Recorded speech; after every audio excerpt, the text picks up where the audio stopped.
सबको जय यीशु की। प्रभु क्रिस्त में प्यारे भाइयों बहनों, यीशु बुला रहा यूट्यूब चैनल के माध्यम से फिर एक बार ईश्वर का जीवंत वचनों को सुनने के लिए मैं आप सभी लोगों का हार्दिक स्वागत करता हूं। और आज के दिन में विषय है आज्ञा का पालन करने से हमारे जीवन में चिन्ह चमत्कार होते हैं। और इसका बाइबल का प्रसंग मैंने लिया है संत योहन के द्वारा रचित सुसमाचार अध्याय 2:1-11 तक। उसमें काना नगर में विवाह का प्रसंग दिया गया है। और इस प्रसंग के माध्यम से हम सभी लोग मिलकर इस बात पर विचार करें कि आज्ञा पालन करने से कैसे हमारे जीवन में चिन्ह चमत्कार होते हैं। इस प्रसंग में अगर हम देखेंगे तो काना नगर में विवाह का प्रसंग था। प्रभु की माता मरियम वहीं पर थी। प्रभु यीशु को बुलाया गया था, प्रभु के शिष्यों को वहाँ पर बुलाया गया था। अचानक माँ मरियम प्रभु यीशु के पास आके कहती है, बेटा उन लोगों के पास अंगूरी नहीं रह गई है, यानी कि अंगूरी का अभाव होने वाला है। माँ मरियम पहले से ही महसूस करते हुए अपने बेटे से ये बात कहती है, उनके पास अंगूरी नहीं रह गई। यानी कि अंगूरी एक प्रकार का चिन्ह है, खुशियों का चिन्ह। और ये खुशियाँ वहाँ पर लुप्त हो सकती हैं। इसका अर्थ ये है लुप्त हो सकती हैं, खुशियाँ खत्म हो सकती हैं। खुशियाँ खत्म हो जाएंगी तो क्या होगा? वहाँ पर दुख आएगा, मातम होगा। ऐसा माहौल कोई नहीं चाहेगा। जबकि विवाह का संदर्भ है, खुशियों बरकरार रहनी चाहिए। इसलिए माँ ने अपने बेटे के पास आके कहा, बेटा उनके पास अंगूरी नहीं रह गई है। तो बेटा तुरंत उत्तर देता, बद्रे इससे मुझको और आपको क्या? आपको तो शादी में बुलाया है, आप अपना काम करो, मैं अपना काम करता हूँ। मुझे इसमें मेरा क्या बॉदरेशन है? ये मेरी जिम्मेदारी नहीं है, इससे मुझको और आपको क्या? लेकिन माता मरियम बहुत ही गहराई से इस बात को जानते थे, उनका बेटा उनकी एक भी बात का अनसुना नहीं करेगा, तिरस्कृत नहीं करेगा। जो माँ कहेगी बेटा करेगा, इस बात का विश्वास माँ के अंदर था। इसलिए पहला आदेश, इस प्रसंग में पहला आदेश माँ के द्वारा आता है। वो प्रभु के शिष्यों को कहकर चली जाती है, जो कुछ वो तुमसे कहता है वही करना। जो कुछ वह तुमसे कहता है वही करना। यानी कि पहला आदेश देखिए माता की ओर से प्रभु के शिष्यों को, जो कुछ प्रभु तुमसे कहता है उसको करना।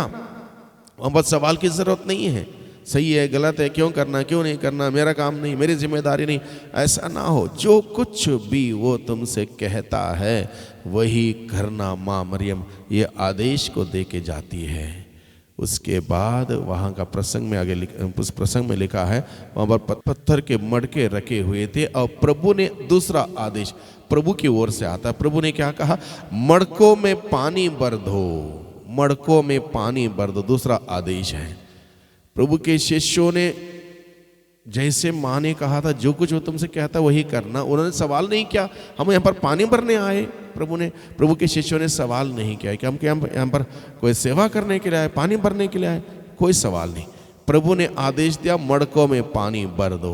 मटकों में लबालब पानी भर दिया गया। अब तीसरा आदेश क्या है? तीसरा आदेश, अब बोझ के प्रबंधक के पास ले चलो, उसको टेस्ट करने के लिए, चखने के लिए। तो अब पानी जो भरा था प्रभु के आशीष से वो दाग के रस में बदल गया था। अब उसको लेकर बोझ के प्रबंधक के पास वो ले जाते हैं। वहां पर भी सवाल नहीं, जो कहा गया है उसको किया। बोझ के प्रबंधक के पास ले जाया गया और उसने चख कर देखा, इतनी बढ़िया अंगूरी अब तक रख छोड़ी है। उसको पता नहीं था कहाँ से आई, प्रभु के शिष्यों को मालूम था। लेकिन प्रभु के शिष्य कुछ नहीं कहते हैं वहाँ पर, ये चमत्कार कर दिया प्रभु ने, ऐसा कुछ नहीं कहते हैं। वो शांत है, वो उतना ही करते हैं जो उनको कहा गया। उनसे कहा गया जो कुछ भी वो तुमसे कहता है करो। उसने कहा और उसको किया। और उसे करने से प्रभु यीशु के द्वारा काना नगर में पहला चमत्कार वहाँ पर हुआ। प्रभु के कोई भी चमत्कार के पीछे बात यही है, जो कुछ भी वो तुमसे कहता है उसको करने से ही चमत्कार होते हैं। चाहे हम दूसरा चमत्कारों पर भी विचार करें, जैसे लूकस के सुसमाचार अध्याय 5 में हम देखते हैं सिमोन पेतरुस और उसके साझेदार मछली मारने का काम किया करते थे। रात भर मेहनत करने पर भी मछली नहीं मिली। अब प्रभु वहाँ पर आते हैं, सवेरे वचन सुनाते हैं, उसके बाद सिमोन से कहते हैं, आदेश देते हैं, नाव गहरे पानी की ओर ले चलो और मछली मारने के लिए जाल डाल दो।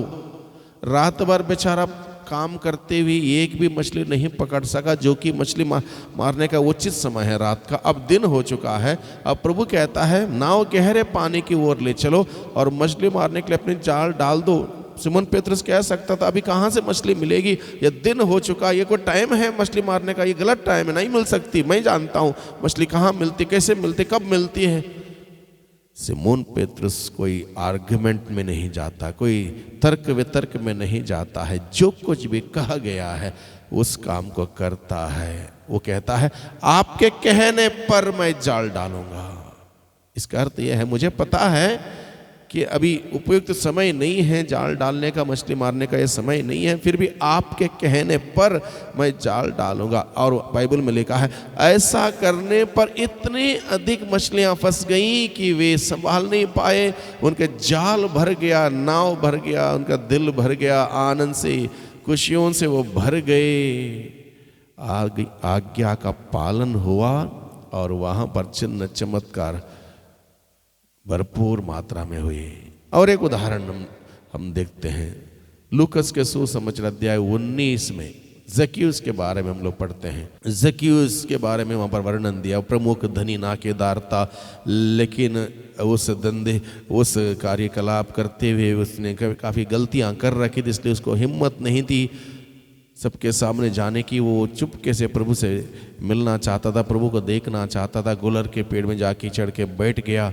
अब वहाँ पर बैठ के इंतज़ार कर रहा था, प्रभु उसी रास्ते से आने वाले थे। जैसे ही प्रभु वहाँ पर आए, प्रभु ने आदेश दिया जक्कियुस जल्दी नीचे आओ।